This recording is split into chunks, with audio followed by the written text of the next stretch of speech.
Stick around and I'll show you how I make these really cool handles and cutting boards using this homemade router jig. Frank does it. So first thing you want to do is find center. I've already done that off camera. It's this mark here. You want to decide kind of how big you want your finger holes or handles to be. And I like around 4.5 inches. And then you'll want to figure out how much meat you want to leave here too. So let's do 1/2 inch of meat left here and here. And then we'll do like a 4.5 inch handle. So go ahead and mark 2.25, 2.25 in this direction, 1/2 inch, 1/2 inch here, 1/2 inch there, 1/2 inch there. Connect your mark. Give yourself a good line here for this boundary. Same thing over here for this boundary. So to set this up, once I set the jig and router on the cutting board, you see the edge of the router bit? You want to line that up with like this line and then adjust this stop. And then you want to slide your jig over here and you want to line the bit up with this line. And then you do the same thing with these rail guides for these lines. So now that we have our boundaries marked, we'll take the jig and the router and set it on here. It's best if we set our guide rails first. That'll help us keep everything square. So loosen these up. Same thing on this other rail.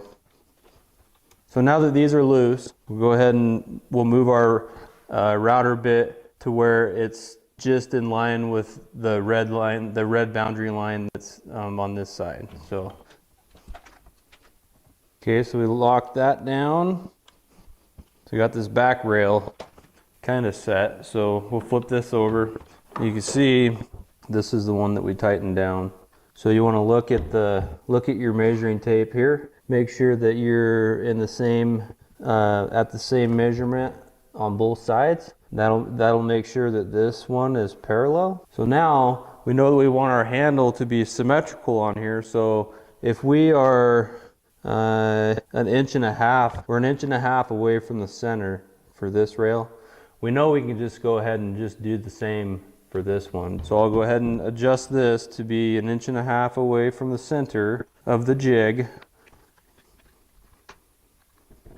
So 1.5 inches.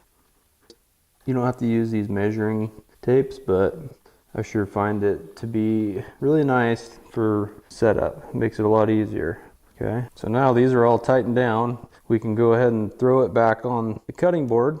So now the reason why I like to lock down these rail guides first is because now I can take the apparatus and push it against the cutting board. So I know that when we adjust the wings will be square to these rails. So now we'll do the same thing, but we'll do it with these wing stops, loosen the hardware, and then we'll take our jig and move it over to where our router bit is right in line with this boundary. And then, so now it is, so you want to make sure you have pressure against this back rail against the cutting board, and then you take your adjustable wing and apply pressure right here and tighten it down.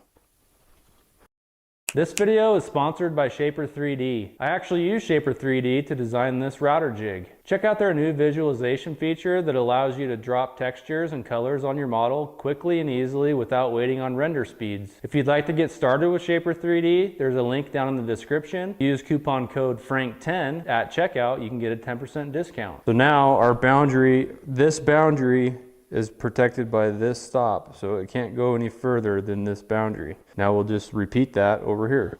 Keeping our guide rail touching the cutting board, slide it over to where your router bit is in line with this boundary mark that you made. So now take this wing, push it up against the cutting board, and tighten it down. So now this wing is preventing us from going beyond this boundary line. So these rails prevent us from going past our boundary line this way, and these wings protect us from going beyond our boundary lines in this direction. And then once you have this set up, if you're making the same dimension cutting board all the time, you don't really even need to adjust it. You just throw it on here. I leave my plunge router mounted to this all the time. And then when I have a cutting board, I know that I usually make the same size. I don't have to do all this again. I just grab it. It's already mounted. I throw it on here and I cut them, and that's it. Quick and easy.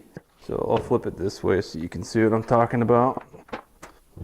So I have these little stops right here for my router, but I have noticed that when using this round nose bit, you don't want to go a full step when you go down. You want to go about a half a step, because the way that this is shaped, if you go too deep, you're going to end up leaving like a ridge in the handle that you'll have to sand off. So you want to just go down a little bit, and that'll carry your contour down perfectly. So with the router running, you want to plunge it to this stop. Obviously, when I'm doing this, I'm going to have it flip the other direction, but I'm just doing this to show you. So how I like to cut them is plunge it in.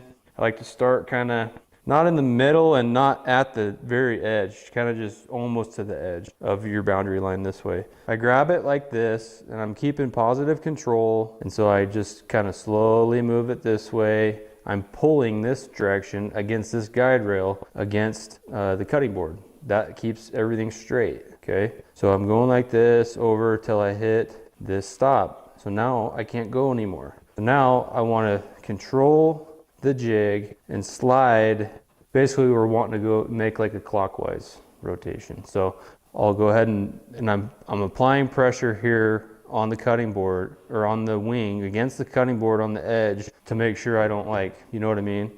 So, because I want a clean, crisp line this direction. So I'm taking it real easy until I hit the stop of this back rail. Now that this back rail is touching the cutting board going that direction, I'm going to apply pressure that way on the rail, and I'm going to go ahead and continue in my clockwise rotation, maintaining pressure, keeping the whole rail against the whole cutting board the whole time. Okay, so I'm going across and I'm keeping pressure until I hit this stop, okay? So now I'm applying pressure on this wing and I'm pulling the apparatus towards me until I hit this stop on here, okay? So now we can go ahead and start moving back this direction and clear up that little piece that I left, okay? So now that's one pass, and then you want to go ahead and you want to freehand hog out the middle waist. If your handle is wider than the bit itself, obviously you're going to have some waste in the center. So you want to go ahead and get rid of that waste the best you can with the router, you know, keeping control of the jig and everything, okay?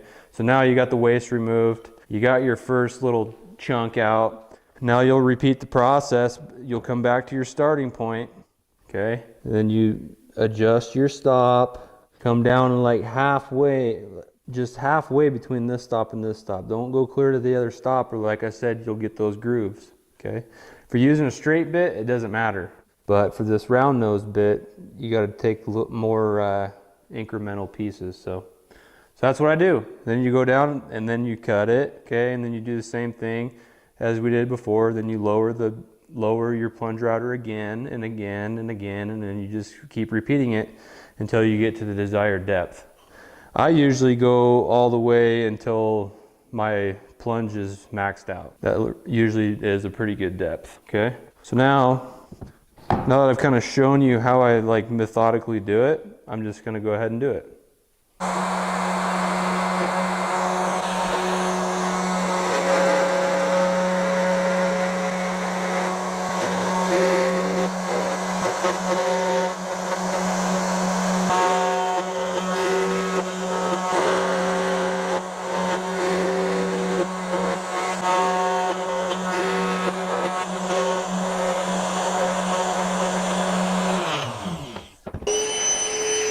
All right, now you know how to set it up and use it. Go put it to work and make some cool cutting boards. If you didn't watch the first video yet on how to actually build one of these, go ahead and click over here. Please subscribe by clicking on my logo down here. And please follow me on my social media accounts if you want to see what I got going on in my personal life and in the shop. I post there very frequently. Thank you for watching. I truly appreciate you. God bless you.